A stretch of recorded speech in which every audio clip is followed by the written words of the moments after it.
All right, most Americans feel like it's impossible to get ahead anymore, right? And it's a reason for that, but we're gonna get right into it. First, like it before you light it, hit the sub before you hit the bud, join the team before you hit the green, and don't forget the, y'all know I need that like a crackhead need a pipe. I make decent money and still somehow feel broke, and I don't think enough people talk about that. Everyone just assumes if you're struggling financially, you're just irresponsible. Meanwhile, a lot of us are carrying debt, paying bills, trying to save, trying to have a life, and wondering where the hell our paycheck went. But the biggest thing I learned, and I wish I knew earlier in life, making more money and managing money are two completely different skills. But let me know in the comments, do you feel like making more money solved your problems or just upgraded them? You know, more money, more problems kind of thing? Drop your responses and make sure you follow if you're in your rebrand, restart. Making money and managing money are two different things, and she is so right, bro. You can make all the money in the world, but it don't matter what you make, is what you keep. I make six figures and I still feel like I'm broke every single month. I'm tired of pretending like that's not my reality. On paper, I should feel financially stable, but I was unemployed for a good bit before starting this job that I'm at right now. And, you know, my savings definitely took a hit from that. And I'm also back living at home with my parents, and it's not because I'm lazy and, you know, you'd think I'd be saving money this way, but I'm basically keeping this household afloat. And then people wonder like why I can't just like move out. Like between helping my family with mortgage and just household bills and my own expenses and just saving it for my future and just, you know, life in general, I just feel like I'm still not making enough money. Like I wish I could just move out and be able to afford all of this, but like I can't, and I just feel so behind because of it. I'm also first generation, and I think growing up in an immigrant family really changes the way you think about money. Like you never really feel fully comfortable, and there's always this like pressure to like, you know, help out, save, and just be responsible. Like there's always just this financial pressure that always exists. And sadly, I'm like complete opposite of the typical stereotype. Like there aren't any doctors in my immediate family. Just financial anxiety. But yeah, I just genuinely don't feel like I'm where I want to be. I just wonder if there's anyone else who feels like this and can relate. You know what's crazy? If you come from a close-knit family and y'all were humble beginnings, right? If you do get in position to where you got a little extra money to help, you are more inclined to do it just because of your upbringing, dog. Like for me personally, bro, I had people who looked out for me when I was down and out, bro. I wish the fuck I would turn my back on them in they season when they need the help. Never gonna happen, partner. As long as I got it, they got it, straight up. It was just June 1st. Yeah. And no, I ain't complaining about paying no bills. It's the money. I ain't making enough money. I feel like I work so much but don't get paid. Shit. And then why the fuck we gotta get paid every 2 weeks? Why we can't do 80 hours in goddamn 1 week? God damn, life is just... Working lifestyle is just unethical. Like you gotta work 80 hours just to get paid $1,300 just for them to take motherfucking money from your check for taxes and shit.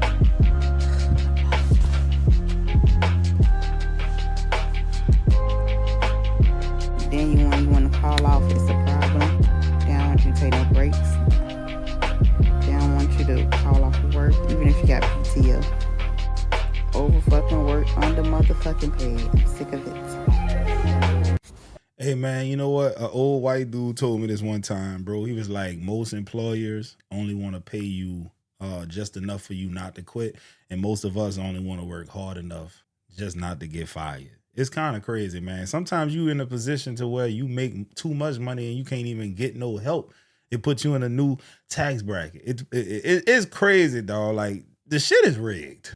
And taxes just never sat right with me, bro. Like getting that tax bill just, ooh, I'm working for just to hand it over to you. That's entitlement, bro. I don't care. That's theft. Now look, a lot of people say they make six figures today and they don't understand why they still feel broke. I'm gonna tell you why you still feel broke. Because things cost more. Your money isn't going as far as it used to go.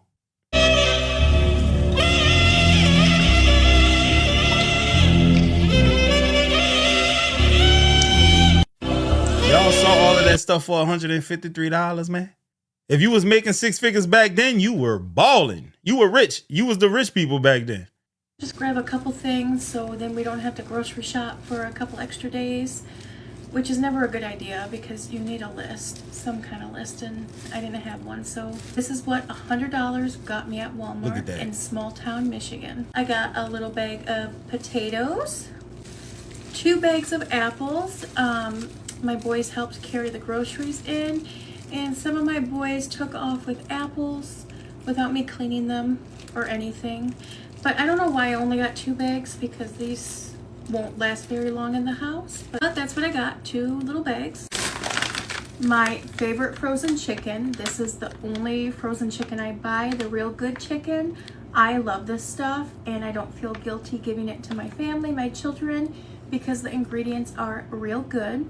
I got 3 bags. Next up, 2 things of turkey. I found some mangoes there. I'm hoping these are gonna be good ones. They smell good, a little soft. So I got a nice full bag of mangoes. I got some pita bread to make chicken pita, some mozzarella cheese for homemade Bosco sticks, bread sticks, cream cheese because I knew we were out, some Italian sausage for spaghetti night, some taco seasoning for taco night or nacho night. I might do that this week. Some noodles for spaghetti. And I want some chicken noodle soup. My kids do not like soup, but I do. And so I hope if I keep trying it, eventually they will come around and like it. I don't know. But this with some homemade bread and butter is amazing. And I know they love the homemade bread and butter, so we'll get them there. I also got myself a little treat, Alani. I'm gonna save this for tomorrow because I have a busy day. And then I got 2 big cases of water, and that is my grocery haul for $100, small town Michigan. Let me know what you guys think, if that sounds about close to the prices near you. Thank you so much for watching, and have a blessed night. Let's see. Hey dog, I've been grown for a long time now. And bro, I can remember when $100 used to do something for me. I used to go to the store with $20 and come out with that. That's how long I've been grown, man. I'm somebody's child, bro. We shouldn't have to be subjected to this type of lifestyle in America, bro. Like, I thought they was making America great again, man. What the hell is great about, 15 items for $100? Man, stop playing with me, bro, for real. So the Labor Department just reported that inflation's down, hovering now around 2.4%. And that's true. But the part that's confusing is that inflation coming down doesn't mean that prices came down. It just means the prices are rising more slowly than before. Guys, there's a difference between inflation and deflation. We ain't seen no damn deflation. We seeing just a slowing rise of inflation. So they're basically bleeding you dry more slow, cooking a frog by slowly raising the temperature. Remember in 2022 when inflation shot up to about 9% a year? That was the fastest spike since the 1980s. So everything, food, gas, travel, restaurants, everything just went way up fast. But instead of 9% today, inflation is closer to 2 to 3%. But it doesn't reverse those earlier price increases. So the price levels stayed high. Prices actually falling would be deflation. And you're not hearing anybody saying that deflation's a thing. Mm-mm. So it can be really confusing when the headlines are telling you that inflation is down and you don't feel it. But remember, inflation statistics are always just averages. Your personal cash flow is your reality. Yeah, guys, for those of y'all who don't know what cash flow in the sense of like your personal finance, your cash flow is what you keep after everything. Expenses, taxes, everything. How much you can say, this is what I got left at the end of the month to do whatever I feel like doing with it. And most people don't have a lot. I bring home $75,000 as a 30-year teacher, and somehow that is too much and not enough at the same time. It is too much to qualify for aids and grants, but it's definitely not enough just to pull the money out of my pocket to pay for college. So it's government loans and really high interest private loans, a lot of them. And I know I'm not the only one in that middle class area that has to... You are in the worst position ever if you're in that middle class area, bro. I'm telling you. ...deal with this.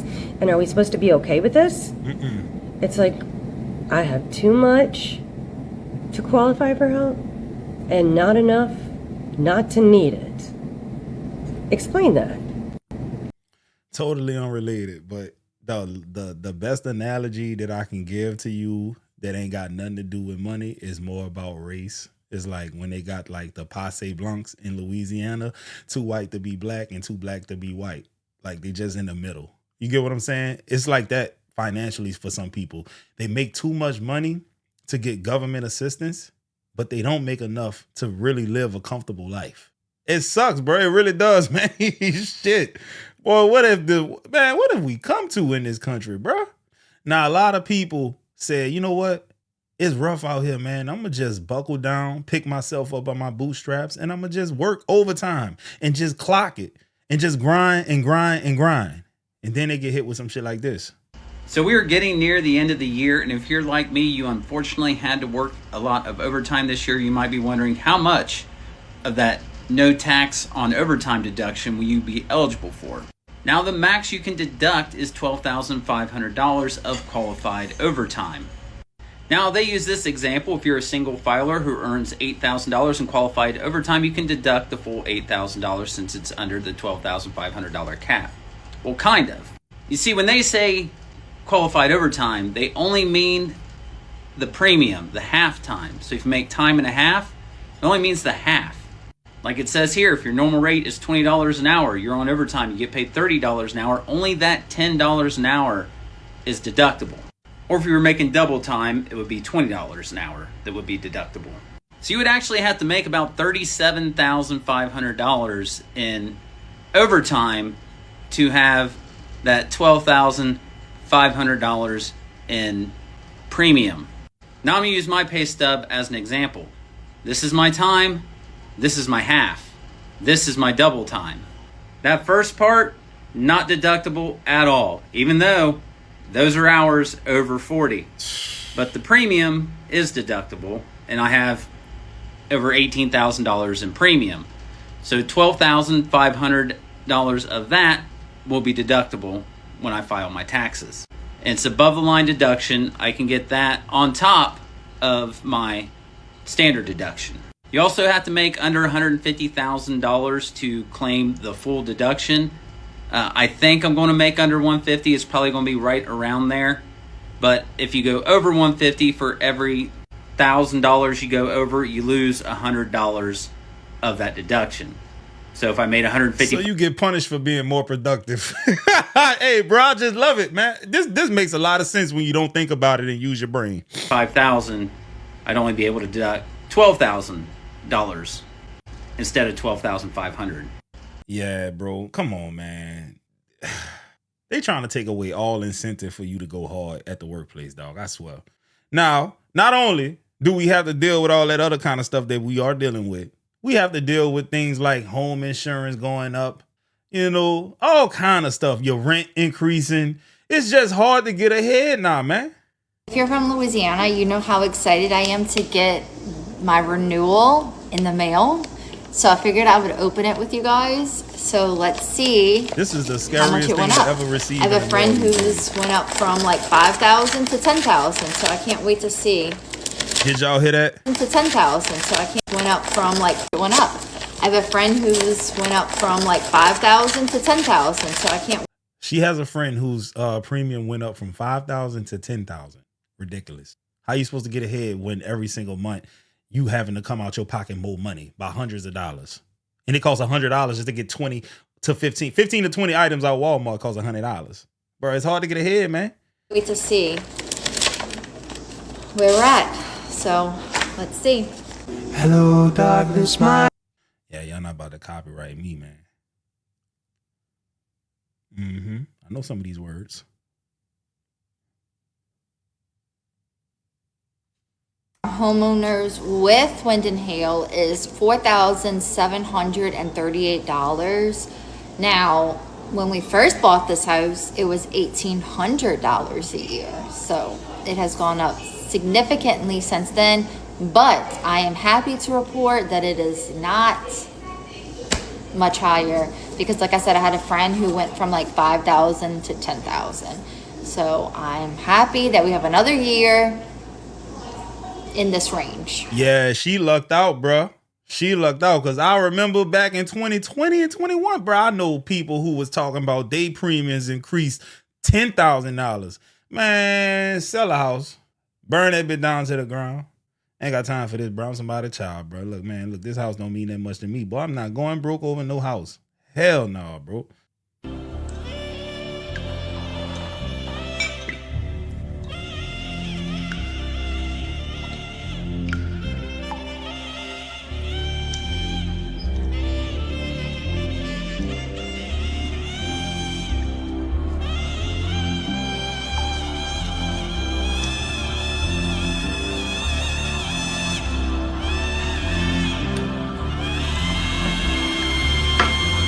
Hey, bro, I swear that's what it feel like when you open up that envelope, boy. I swear.